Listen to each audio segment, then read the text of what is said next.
a parte superior e a parte inferior. A gente vem, monta, testa, embala e manda para o cliente. Aí isso tornou muito mais barato para a gente produzir. A gente tem um custo de produção de R$70 e a gente, pelas análises que a gente fez, a gente conseguiu vender o produto por R$160. Tivemos um lucro unitário de 56,25%. É um lucro bem considerável para esse tipo de produto. Então, a nossa propaganda a gente tentou, não queria globalizar muito porque a gente está começando. A ideia nossa da empresa é de estar começando. A gente colocou mais em mídia impressa e nos próprios varejistas que a gente está fornecendo o produto. A escolha do ponto. A gente procurou saber um lugar que oferecesse produto alternativo e que fosse que esse pessoal, que é o nosso público-alvo, oferecesse. Que foram nas lojas de 99 e produtos similares. E até mesmo representantes. A distribuição do produto. A gente fez a cotação, pegamos uma empresa de transportadora. A gente fechou o contrato com ela, mensalmente a gente ia pagando, já está estipulado no valor do produto. Previsão de venda. A gente fez uma análise de campo, perguntamos para as pessoas, feito em 24/5 de 2014. A gente teve uma média.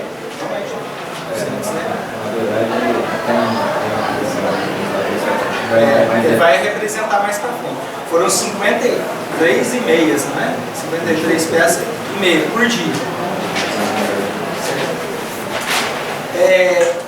Aqui.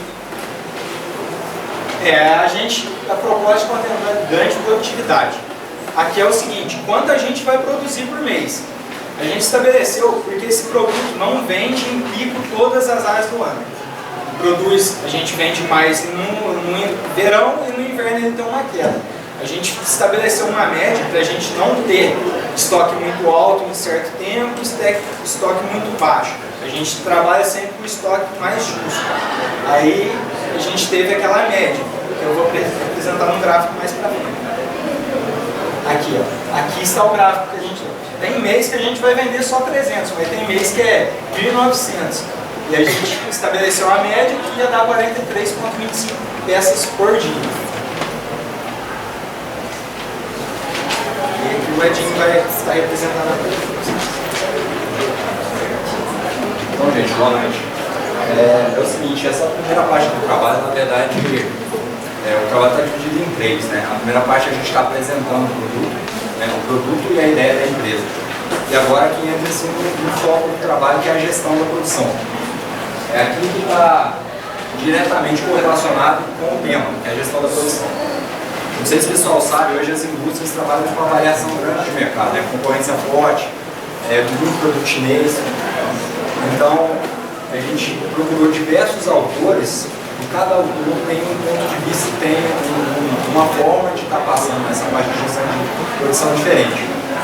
Esse trabalho aqui a gente mesclou todos os autores e estamos tentando passar assim, com termos mais justos, passar com uma linguagem nossa mesmo, como seria a gestão da produção. A gestão da produção começa aqui, né? Na parte de vendas, na parte do comercial.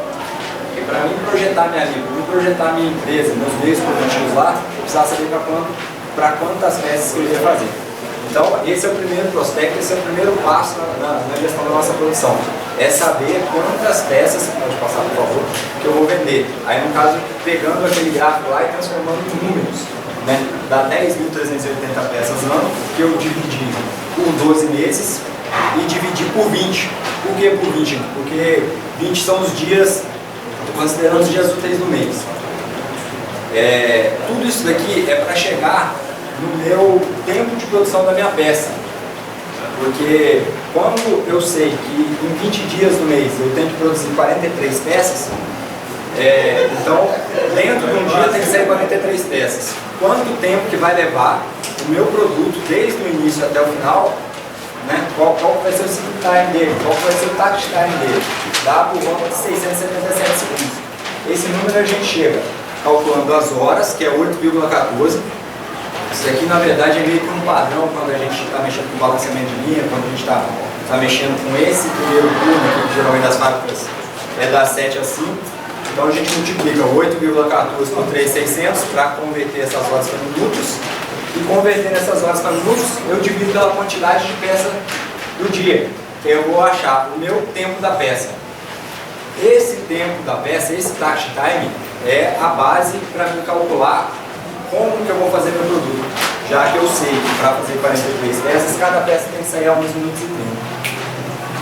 Então, em cima desses 11 minutos e 30, a gente explodiu, usando até o diagrama vertical aqui.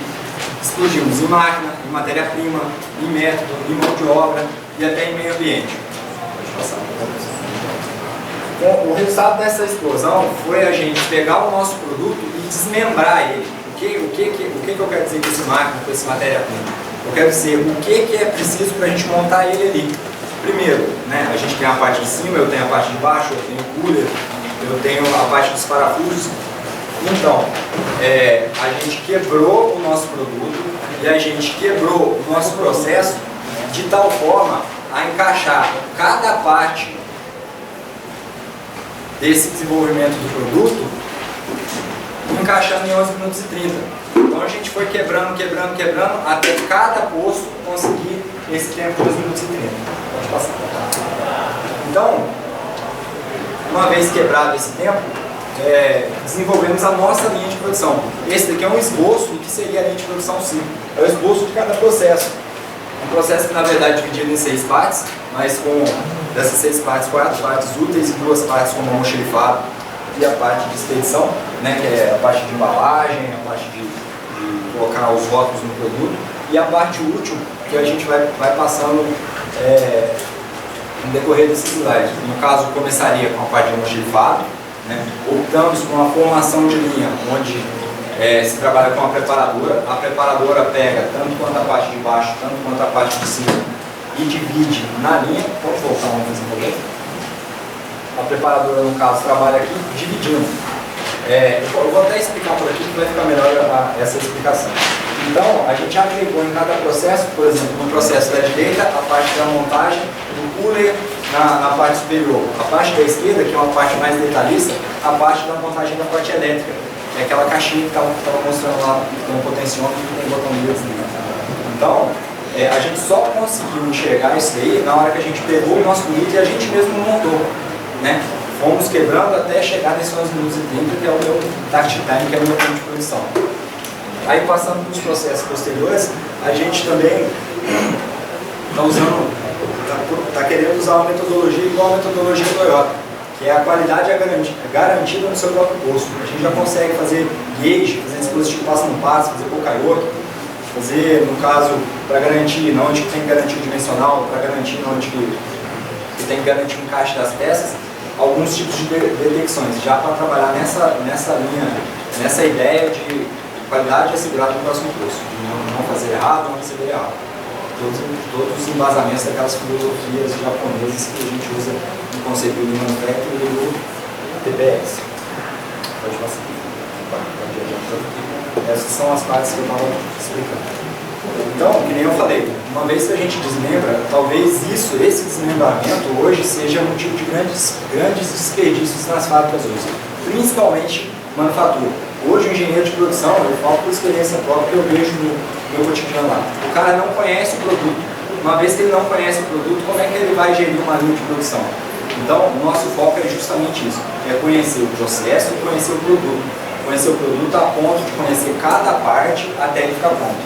Então, a gente, por cronoanálise, por tomada de tempo, no caso de cada etapa aqui, colocar o cooler, montar, a gente conseguiu um balanceamento aqui de processo muito próximo daquele tact time. Então a gente tem um índice de desbalanceamento de só 0,73%.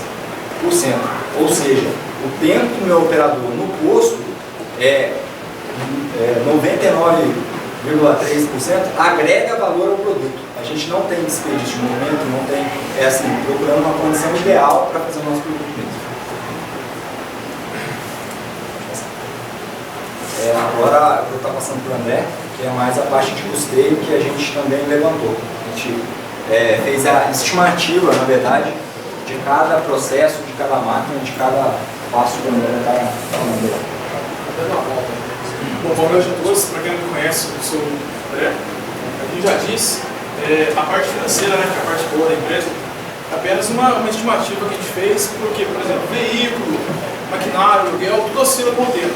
Como o trabalho foi num período longo, tudo é uma estimativa. Os investimentos iniciais giram em torno de 126.340. Esse valor tem custo tudo, maquinário, aluguel, questão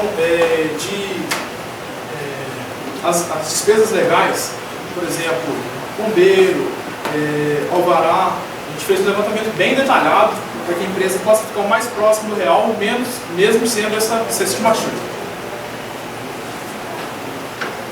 Os recursos necessários também estão todos discriminados, né? Por exemplo, bancada, prateleira, kit de ferramentas, pallet. Então foi tudo muito minucioso para que o levantamento seja mais próximo do real.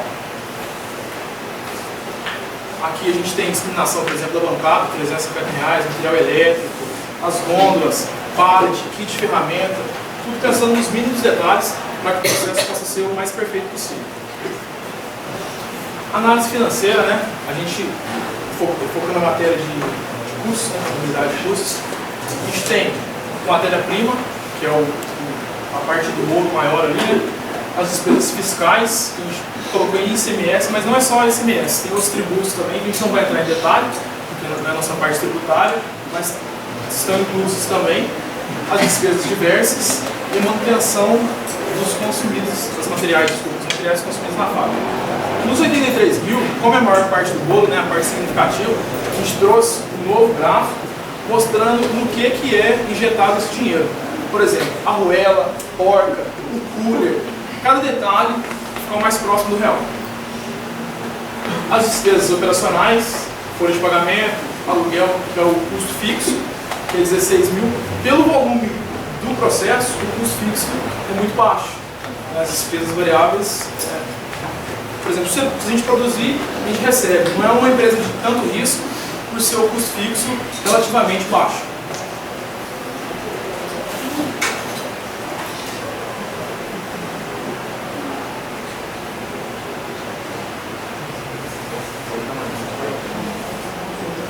Não saiu a tabela ali, mas a tabela que eu prefiro explica o seguinte.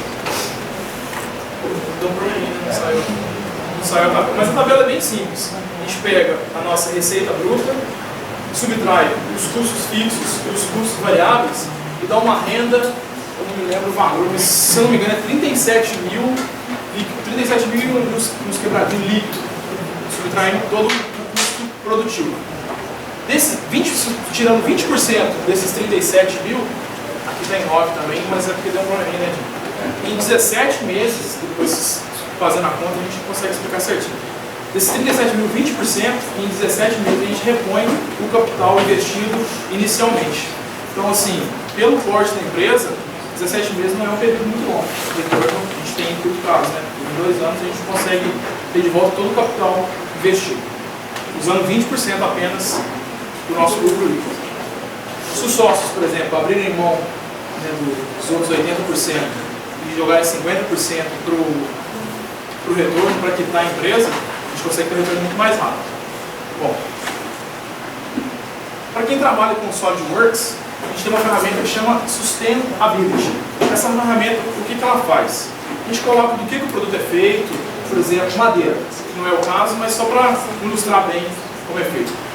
O SolidWorks consegue fazer uma montagem dizendo o que gasta desde a extração da árvore até o consumo final. Então, ele passando pela extração de matéria-prima, processamento, fabricação, montagem, o uso do produto e o fim da vida útil. Como o produto não está feito, mas a gente não fez bateria de testes, questão de consumo do produto em si, não tem como eu colocar o dano ambiental que esse produto causa. Porém, o SolidWorks já fez um esboço, através de gráficos, que seriam mais precisos através de testes do produto finalizado. Só que aí entra investimento, não é o caso. Pode passar. Passa também. Como o Lucas focou bem para o nosso concorrente, indireto, mas é o que a gente, como não tem esse produto no mercado, o que a gente pode usar de concorrente é o ar-condicionado.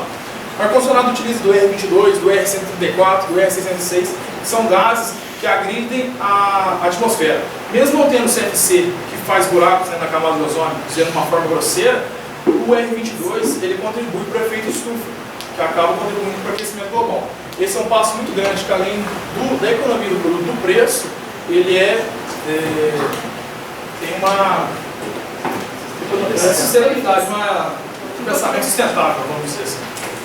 Alguma dúvida, alguma pergunta?